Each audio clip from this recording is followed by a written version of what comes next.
What up, fellow nerds, and welcome to Not Your Status Quo's review, spoiler-filled, of The Mandalorian, Episode 1, which is entitled Chapter 1. Stay tuned for a lot more of this.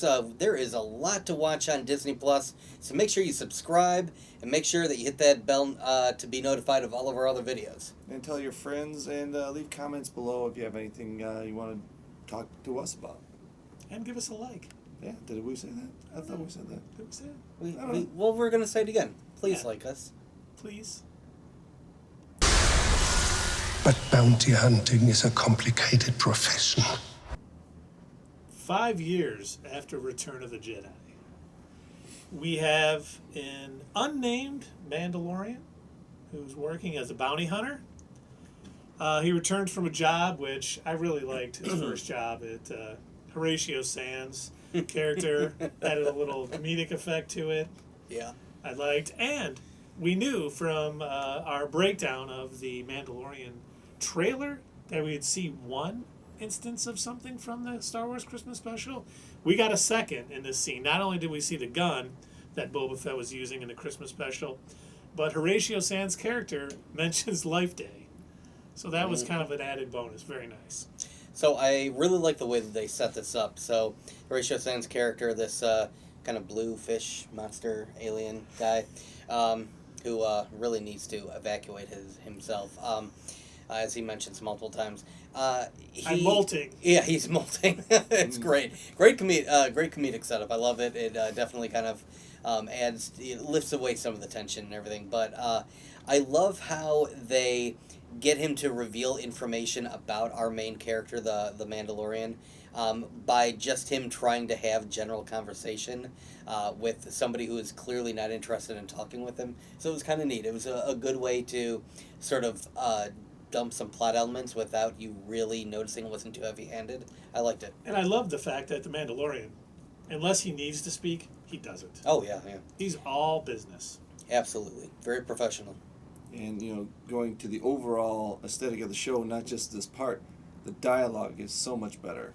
So much better than I expected. Normally Star Wars movies are a little bit corny. This one's, it's Jon Favreau, though, He definitely loves Star Wars, and it shows in this. And you're right. I mean, Disney put out the bucks to make this a movie-level thing, and they nailed it. I mean, we noticed there were several practical effects that they were using.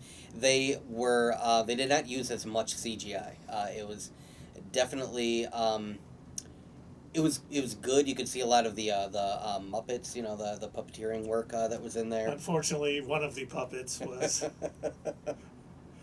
Jabba's old little henchman. And not only was one being cooked, but there was one watching. He knew what was happening. What was coming, yeah. I mean, everything looked really good. I mean, clearly Disney pumped a lot of cash into this, so. And then, he returns from his job, and he wants his big bounty, and the guild leader, played by Carl Weathers, put a ham bone in it, make stew. The rest of the development fans out there.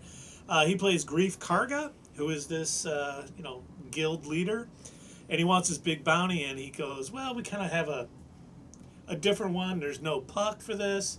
I just have this chip and go to this address. Yeah, so what Keith is talking about is each one of these bounties, they introduce you to this element when he goes on his first job. It's this little holographic puck, and when he sets it down, it'll come up with the face and the information about the bounty that the Mandalorian or any other bounty hunter is going after.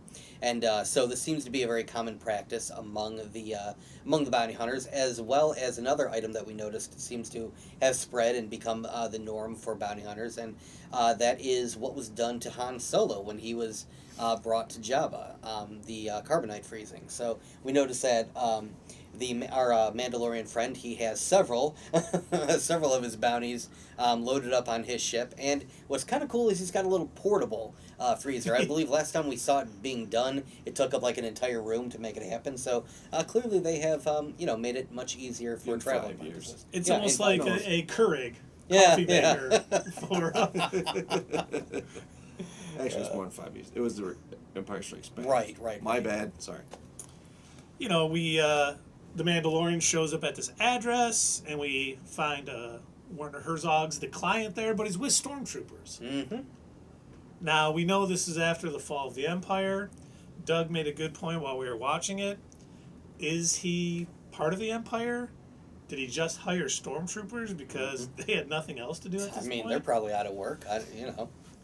Who knows if they are still the clones of Jango Fett, or if the Empire had moved into what the First Order was doing, and they were just stealing children off of planets to become Stormtroopers. It's really it's kind of unknown at this point who these people are or what their motivations even really are.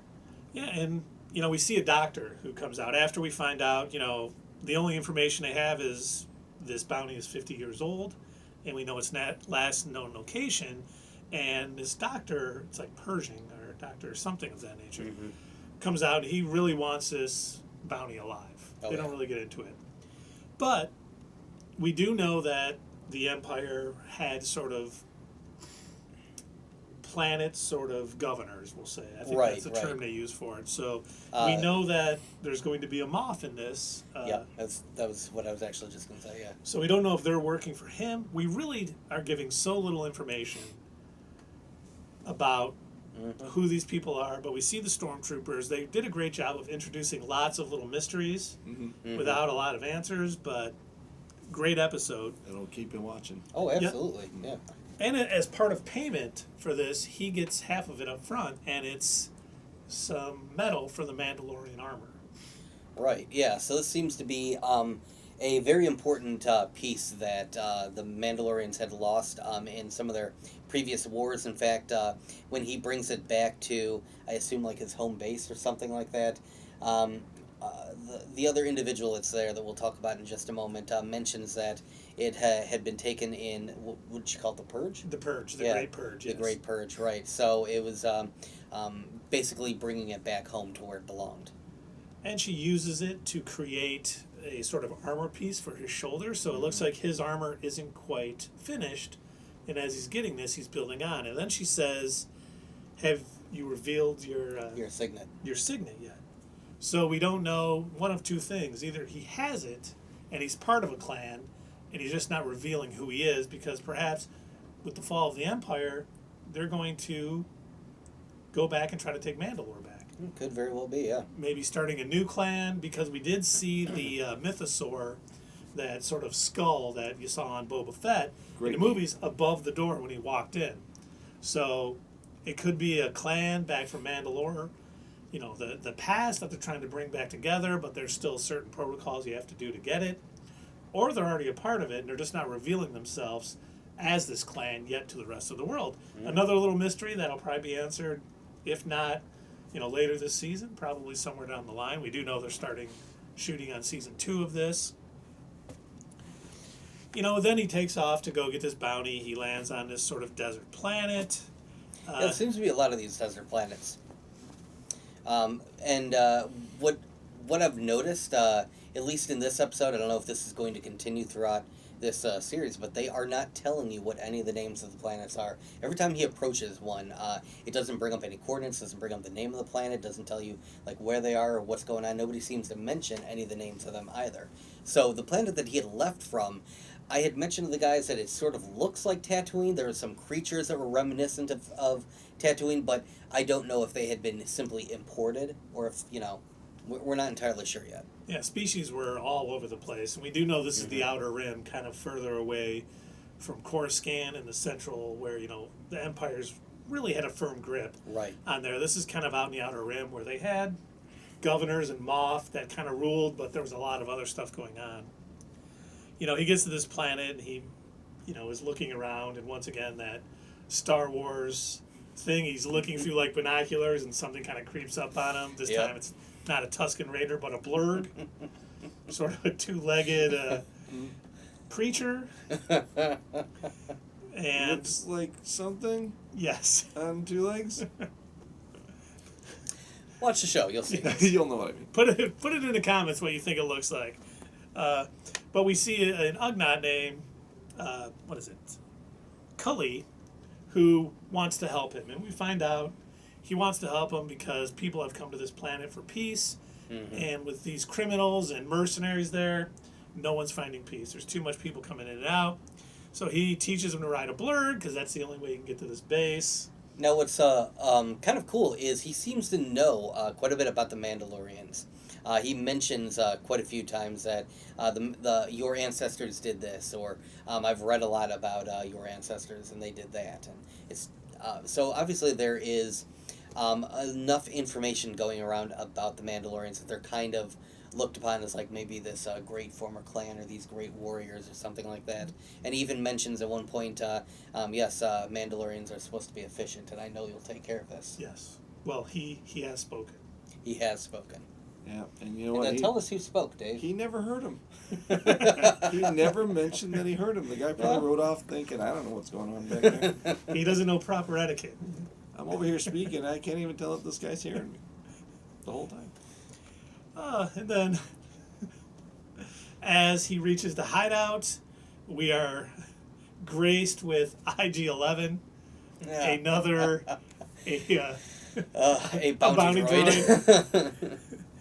Yeah, that scene was pretty sweet, where they introduced him. Mm-hmm. I mean, he just comes in. He's like, give up the asset. Yeah. They start shooting. He's just, blowing people away. Very efficient. Much like He's got guns in his face and his arms. And he's just, And we do, Dave brought up that there's a scene where he's just like spinning and shooting, and he's, and we never saw that with IG-88, unfortunately. Yeah, we just saw him just. He's just standing there. Yeah. Mm-hmm. And so it was very nice to see this. They actually team up because they're both part of this bounty hunters guild coming for the assets. So they're going to share the bounty. They agree. And what I just thought was the best, they're outnumbered. They're hiding behind a stick. IG-11 just keeps, I'm just going to self-destruct. Three times he mentions that he's going to blow himself up because of his manufacturer's rule that he's not allowed to be captured. So that's an interesting way to go about it. I don't know if he's a depressed robot or why he wants to do this. Yeah, it wasn't very optimistic. Yeah. I mean, the Mandalorian, he knew he was getting out of it. Yeah. Yep, the robot, he was going to get out of it too, just, his different way. And, it was kind of a cool scene. They bring out this sort of giant, sort of like cannon blaster. Yeah. And they kind of get control of giant it. Friggin' minigun. In a scene that was very video game-esque to me. Oh, yeah. The Mandalorian's on it and just sort of going through and just blasting everybody away. And then they use it to get this kind of blast door down to go in because the asset's in there. And they kind of walk up, and it looked like an egg to me at first. That's what I thought it was too. Yeah, when I first saw it, so he's holding this fob to try and find it because he doesn't have the bounty puck for this, so he doesn't know what it is or what he's even looking for. So he's holding the fob trying to find it. It starts beeping faster, and yeah, it totally looked like an egg. It was, I'm looking at this thing. I'm like, what the heck is he being sent to recover? He takes 50 years to hatch. Well, sure. And we saw it hatch. Isn't that was our moment. Okay. It did not hatch. They opened up this little bassinet, and it's a I don't know what else to call it, but it's a mini Yoda. Yeah, basically, since we don't really know what its species is. Yeah, we don't know. We've known of two of these throughout the movies. One was Yoda. One was the other one that was on the Jedi Council with them way back in Attack of the Clones and Phantom Menace and Revenge of the Sith. So we don't know much about this alien race, and I really hope they're going to use this to expand on it. Yeah. Teach its history. I hope so too. Yoda was 900 when he passed away, so I guess being 50 years old and still being a baby is okay for them. Yeah, I guess that would kind of suck. Normal. So I wonder if 500 or 900 is like still young. Like, is that his middle ages? Yeah, no, it could be. It could be. And the two we know were both Jedi Masters. So are these species just in tune with the Force? I feel like they probably are. I think they're Force sensitive. Keith and I were kind of talking about this earlier, that it's possible that the bounty that that was put on this creature was maybe in an attempt to make sure that they had a Force sensitive individual that they could raise and get on their side. And we wonder. We talked about the client. Yeah, like a Dark Yoda. Yeah. We talked about the client and that doctor, and maybe they do want that to maybe rise up against the First Order. I don't know when the First Order actually came about after the Return of the Jedi, but I think any sort of local governor from the Empire is obviously going to say, you know what, now's my time to rule. I'm going to be the new emperor. Yeah, and if you could get a Yoda powered Jedi, when there's really, after the fall of the Emperor and Darth Vader, there's Luke out there. You have a Jedi on your side, or even someone who's just powerful in the Force working for you. Mm-hmm. You're going to be able to do quite a bit. Oh yeah, definitely. And we noticed something else. So speaking of the scientist who and the possible governor that sent out this bounty, so they made it clear that they wanted this creature alive. They understood if circumstances took place where it was killed, as long as they brought back proof, but for a lower payment. But they wanted it back alive. The scientist is very clear that he wanted it back alive. However, our droid friend apparently got different orders, so that makes me wonder who sent him, because he wanted to kill Baby Yoda. Yeah, He said that did. his orders were to kill him. He said, Yeah. Who would be threatened by a strong Force user? We do know that the Emperor survived somehow the events of Return of the Jedi. Mm-hmm. Could it be, and this is in the Outer Rim, and there's theories that the Emperor has been kind of hiding in the Outer Rim, kind of collecting. Could he have sent it to kill this baby? This baby Yoda? Could be. There could be, "You we need to know stop that, and say I'll be back." Rise of the Terminator. Skywalker's coming out before this show ends. Is there going to be some, Reference to it or something? yeah, it's just some It sort of could be. crossover, something, we don't know, but That would That was- require a lot of forethought. That would be incredible. it would be. If they I'd pull it love off. to. I'd love to see like a teenager Yoda meeting up with Rey and being sort of like Groot in Guardians of the Galaxy, like, do my Jedi training later. I'm playing video games right now. Wars not make one great.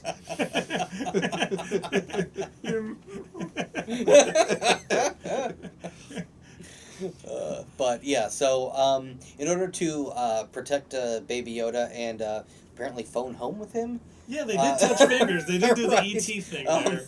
In order to do that, he does shoot his droid in the head. But I think Keith mentioned this, that we do end up seeing him through in other previews. So either he's repaired or maybe it's another unit. I don't know. True. AG-12. And that, we didn't get any scenes from next week. Nothing for next week. But I really was thinking about what is going to happen next, because I don't think he's going to take this baby back to the client, or if he does, for whatever reason, he decides to take it and run. And I feel like he's going to be on the run with this baby Yoda. Yeah. And he's going to be fighting off other bounty hunters and fighting off, the Imperials. Pretty much anyone who's trying to get this, I think. So I'm torn about that. His characterization seemed to be relatively clear in the beginning when he was going after his first bounty, that he wasn't going to be swayed by anybody else paying him. If he was given a bounty, he was going to complete that job, because the first guy that he captures mentions multiple times how many credits he has and how he'll pay him more than what he was originally paid. But he doesn't even flinch. He doesn't bother to even ask him, how much or mention anything. He just freezes him in the carbonite and brings him in along with all of his other bounties. So it seems to me like he's the type where he's more morally gray, at least right now, I guess. And I think he might bring the child back in, the baby Yoda back in. Maybe until he finds out what they plan on doing with it, and he might change his mind at that point. But I don't know that he's going to just immediately go on the run with it. But do you think he's going to be worried about someone taking advantage of the power that Baby Yoda could give them? And if that his depends. goal is to free Mandalore, get his clan together, take back Mandalore. I think David mentioned he might, be royalty on Mandalore. I didn't believe it at first, but he might be. Maybe he is. They didn't announce. We didn't see us. If the Mandalorians were at war with the Jedi beforehand, he might want to prevent this little baby Yoda from developing his Force powers. I don't know. Or he even, the Empire kept Mandalore under its thumb too. They ruled Mandalore with an iron That's true. fist while they were in power. So he doesn't want the Empire or remnants of the Empire getting any power either. Yeah. So there's a lot that could happen in this, and I really think this And who knows- episode. I'm sorry. No, go Who ahead. knows if this baby Yoda, it didn't speak. I didn't hear a sound. Maybe it's like a teenage type of Yoda. You know what I mean? Maybe he's not a baby. Maybe he already knows that he has some powers. That's true. 50 years is a long time. So he could be a teenage, he knows some things, and he was just sleeping in that egg for whatever reason, you know. Well, it didn't hatch. We just got through that, right? It's a really comfortable bed is what it is. But it did a great job of showing us a great story for this first episode. It was only 40 minutes long. We got a lot. We got a lot of little things that they can pursue down the line. I mean, so many great. I think the acting was great. Oh, yeah. Everyone in acting. this was good. Dave mentioned earlier, the writing was great. All of the dialogue flowed naturally. All of the practical effects were good. All of the CGI was good.